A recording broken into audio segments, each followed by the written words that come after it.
अस्सलामुअलैकुम, कैसे हैं आप लोग। उम्मीद करती हूँ आप ठीक होंगे और हम भी ठीक हैं, अल्लाह का शुक्र है। बहुत सोचने के बाद एक नतीजे पे पहुँची हूँ कि जो चीज़ें मैं ख़ुद पढ़ती हूँ कम से कम वो तो आप लोगों को बता सकती हूँ कि हमें ये पढ़ना चाहिए और ये नहीं पढ़ना चाहिए।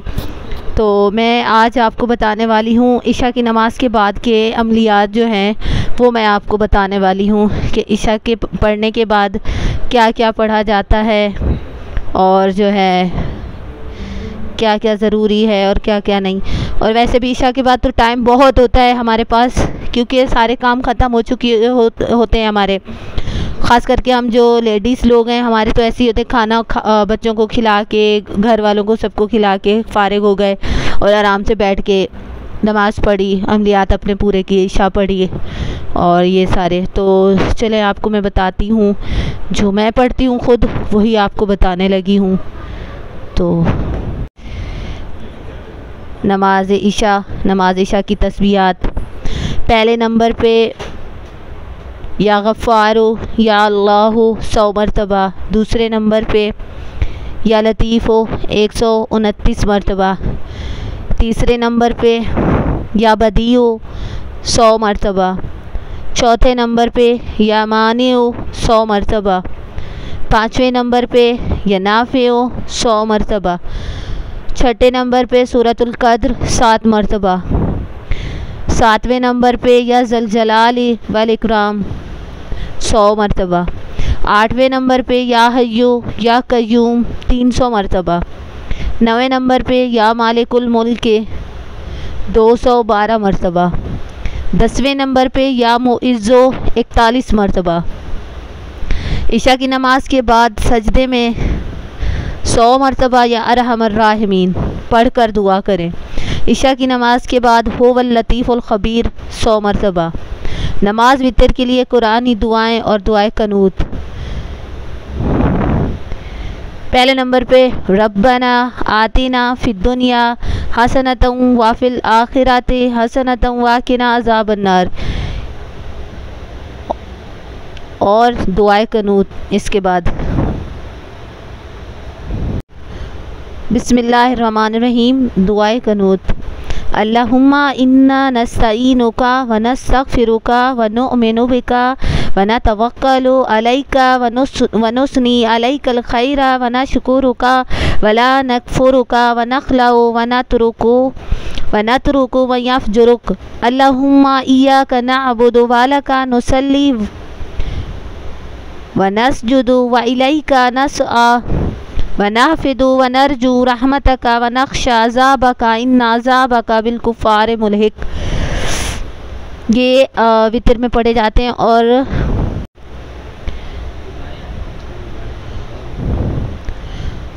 और दांत उम्र भर ख़राब ना होने का लाजवाब अमल। इशा की नमाज के वितर जब पढ़ें तो पहली रकात में अलहम शरीफ के बाद सूरह इज़ा जाअ नस्रुल्लाहि वल फ़तहु व रअयतन नासा यदखुलूना फ़ी दीनिल्लाहि अफ़वाजा फसब्बिह बिहम्दि रब्बिका वस्तग़फिर इन्नहु कान तव्वाबा। फिर दूसरी रकात में बाद अलहम शरीफ सूरत तब्बत यदा अबी लहबी व तब मा अग़ना अन्हु मालुहु व मा कसब सयस्ला नारन ज़ाता लहबी व इम्रअतुहु हम्मलतल हतब फ़ी जीदिहा हब्लुम मिन मसद। तीसरी रकात में बाद अलहम शरीफ सूरह इख़लास कुल हुवल्लाहु अहद अल्लाहु समद लम यलिद वलम यूलद वलम यकुल्लाहु कुफुवन अहद पढ़ें और दांत उम्र भर हर तकलीफ़ से महफूज रहते हैं।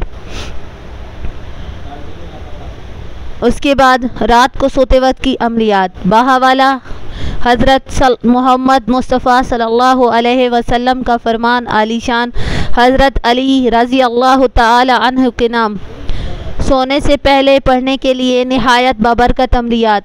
पहले नंबर पर सूरत फ़ातिहा 4 मरतबा। 4000 दीनार सदका के बराबर सवाब। दूसरे नंबर पे सूरत इखलास 3 मरतबा 1 कुरान शरीफ के बराबर सवाब। तीसरे नंबर पे तीसरा कलमा तमजीद और 4 मरतबा 1 हज के बराबर सवाब।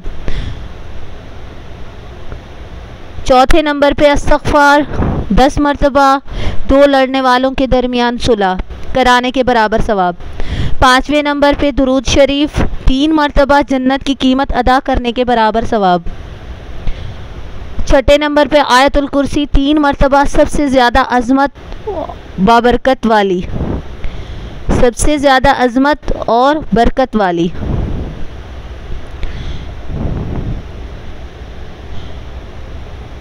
हाकिम और अफसरान मेहरबान रहें। अगर किसी के अफसर भला उसके साथ अच्छा सलूक नहीं करते हुए और उसके साथ सख्ती से पेश आते हैं तो उसे चाहिए कि वो रोज़ाना नमाज फजर के बाद 3 मरतबा सूरह सजदा पढ़कर दुआ करें और 7 दिन ये अमल करने से अफसरान मेहरबान हो जाएंगे और उनके दिल में खूब इज़्ज़त पैदा हो जाएगी।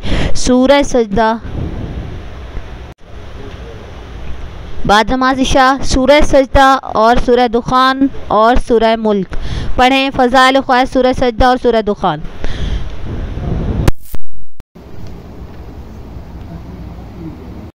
सूरह सजदा हजूर अलैहिस्सलातु वस्सलाम का मामूल हज़रत जाबिर रज़ी अल्लाह ताला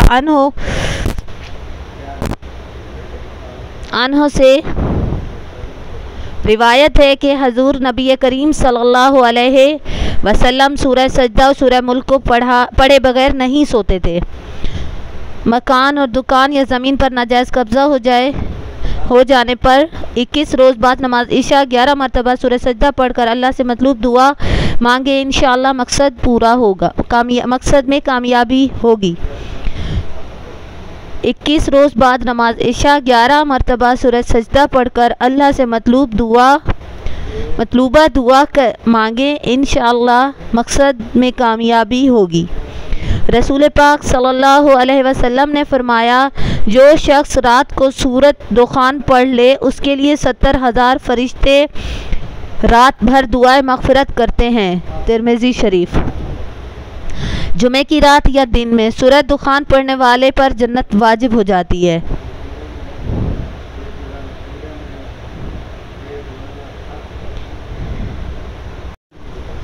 बाद नमाज इशा सूरह सजदा, सूरह दुखान, सूरह मुल्क पढ़ें। फ़ज़ाइल और ख़वाइस सूरह सजदा और सूरह दुखान। हजूर अलैहिस्सलातु वस्सलाम का मामूल हज़रत जाबिर रज़ी अल्लाह ताला अन्हु से रिवायत है कि हजूर नबी करीम सल्लल्लाहु अलैहि वसल्लम सूरह सजदा सूरह मुल्क को पढ़े बगैर नहीं सोते थे। मकान दुकान या ज़मीन पर नाजायज़ कब्ज़ा हो जाने पर 21 रोज़ बाद नमाज इशा 11 मरतबा सूरह सजदा पढ़कर अल्लाह से मतलूबा दुआ मांगे, इंशाअल्लाह मकसद में कामयाबी होगी। रसूल पाक सल्लल्लाहु अलैहि वसल्लम ने फरमाया, जो शख्स रात को सूरत दुखान पढ़ ले उसके लिए 70,000 फरिश्ते रात भर दुआ मग़फ़िरत करते हैं। तिरमिज़ी शरीफ। जुमा की रात या दिन में सूरह दुखान पढ़ने वाले पर जन्नत वाजिब हो जाती है।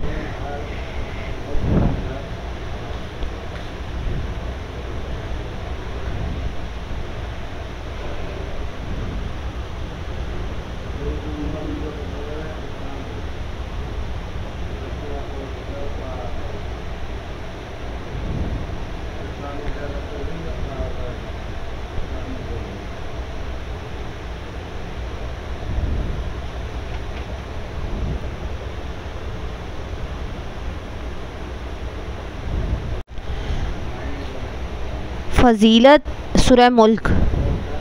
रसूल अल्लाह सल्लल्लाहु अलैहि वसल्लम ने फरमाया कि मेरा जी चाहता है कि सूरह मुल्क हर मोमिन के दिल में हो, यानी हर मुसलमान इसे ज़रूर याद कर ले और पाबंदी से पढ़ा करें। जिस शख्स ने इसे रात में पढ़ लिया उसने बहुत कुछ और बहुत अच्छा अमल कर लिया। एक रिवायत में है कि ये अपने पढ़ने वाले की मग़फ़िरत का उस वक़्त तक सवाल करती रहती है जब तक उसको बख्शिश नहीं दी जाती, उसको बख्श नहीं दिया जाता। फजीलत सूरह मुल्क। रसूल अल्लाह सल्लल्लाहु अलैहि वसल्लम ने फरमाया कि मेरा जी चाहता है कि सूरह मुल्क हर मोमिन के दिल में हो, यानी हर मुसलमान इससे ज़रूर याद कर ले और पाबंदी से पढ़ा करे। जिस शख्स ने इसे रात में पढ़ लिया उसने बहुत कुछ और बहुत अच्छा अमल कर लिया। एक रिवायत में है कि ये अपने पढ़ने वाले की मग़फ़िरत का उस वक़्त तक सवाल करती रहती है जब तक उसको बख्श नहीं दिया जाता।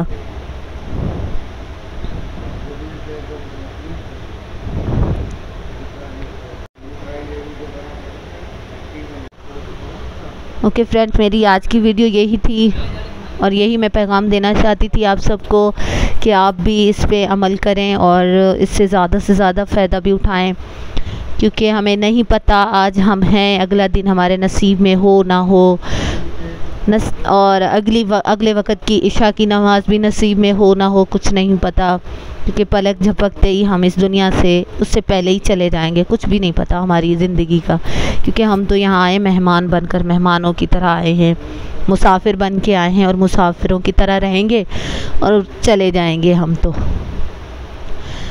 बताने का मकसद ये है आप लोगों से कि कम वक्त में, बहुत ही कम वक्त लगता है, ज़्यादा से ज़्यादा आधा घंटा पौना घंटा, और अगर आपकी स्पीड अच्छी है तो अगर आप स्लो पढ़ते हैं तो फिर घंटा भी लग सकता है, ज़्यादा भी आप टाइम लगा सकते हैं। और कोई जल्दी तो नहीं होती है, इशा के बाद आपके सारे काम हो जाते हैं। बजाय टीवी देखने के हम इस पे फोकस करें कि अल्लाह के काम करके सोएं, क्योंकि नहीं पता कि हम सुबह उठ पाएंगे या नहीं उठ पाएंगे। तो आप लोगों को बताने का सिर्फ यही मकसद था कि आप लोग इस पे अमल करें और मेरे लिए मग़फ़िरत की दुआ भी करें, और अपने लिए भी और अपने मरहूमैन के लिए भी और मेरे मरहूमैन के लिए भी। और जब तक सांसें चल रही हैं तब तक अल्लाह ताला अपनी पनाह में रखे और हमें और हमारी नस्लों को और आप लोगों को और आपके सब आने वाली नस्लों को फितना दज्जाल से महफूज रखे, हमें भी और आपको भी, क्योंकि बहुत ही वो भयानक दिन होगा। सोचने की बात ये है, असल फ़िक्र की बात, कि वो दिन बहुत ही भारी होगा। अल्लाह सबको नेक ईमान की तौफीक अता करे और पक्के ईमान की, कि कुछ भी हो जाए ईमान से बंदा ना हटे। और मेरी यही दुआएं हमारी सारी बहनों के लिए, भाइयों के लिए, बच्चों के लिए, बड़ों के लिए और छोटों के लिए, सबके लिए यही दुआएं। अल्लाह सबको ईमान पे रखे और हमें भी आपको भी तौफीक अता करे इस पे अमल करने की। और आप हमारे चैनल को सब्सक्राइब कर दें, हो सके तो मेहरबानी करके सब्सक्राइब कर दें और लाइक करें, कमेंट करें। अगर किसी चीज़ में कोई गलती रह जाए तो प्लीज़ आप हमें कमेंट में बता सकते हैं, क्योंकि मैं जो ख़ुद पढ़ती हूँ, मुझे भी किसी ने बताया है, कोई मैं पैदाइशी नहीं पढ़ी लिखी पैदा हुई, मैंने घर में ही पढ़ा है, अपने माँ बाप से ही पढ़ा है। अल्लाह मेरे माँ बाप की मग़फ़िरत करे, अल्लाह मेरे माँ बाप को जन्नत नसीब करे। जिनके माँ बाप रह गए हैं, दुनिया में हैं, उनको अल्लाह सलामत रखे, और जिनके चले गए हैं अल्लाह उनकी मग़फ़िरत फ़रमाए। और मेरे भी माँ बाप को और भाई बहन को अल्लाह ताला जन्नत में जगह दे और अल्लाह उनकी मग़फ़िरत फ़रमाए। और हमें जब तक हमारी सांसें हैं हमें अपनी पनाह में रखे और मरने के बाद भी अपनी पनाह में रखे, रोज़े महशर वाले दिन की सख्ती से बचाए। और मेरा यही पैगाम है आप सबके लिए कि इस पे ज़्यादा अमल करें, गौर करें, क्योंकि हमें फ़िक्र करने के लिए पैसे की भी नहीं फ़िक्र करें। हम अल्लाह के लिए हम सोचेंगे जितना, उतना ही अल्लाह हमारे करीब होगा। हम जितने ही सही राह पे चलेंगे उतना ही अल्लाह हमारा साथ देगा। और अल्लाह ताला फरमाता है ना, तो एक कदम बढ़ा के दिखा, मैं 10 कदम तेरी तरफ आ जाऊँगा। तो इससे यही अच्छा है कि हम खुद ही अल्लाह की तरफ ज़्यादा से ज़्यादा रुजू करें, ताकि हमारी औलादें भी हमें देख कर रुजू करें। और अगर अल्लाह ना करे हम भटक गए तो पता नहीं हमारी औलादों का क्या होगा। इसलिए अल्लाह पनाह में रखे, अल्लाह माफ़ करे, अल्लाह सबको अपनी हिफ्ज़-ओ-अमान में रखे और हमें भी। व आखिरु दावाना अनिल हम्दुलिल्लाहि रब्बिल आलमीन। हाफ़िज़।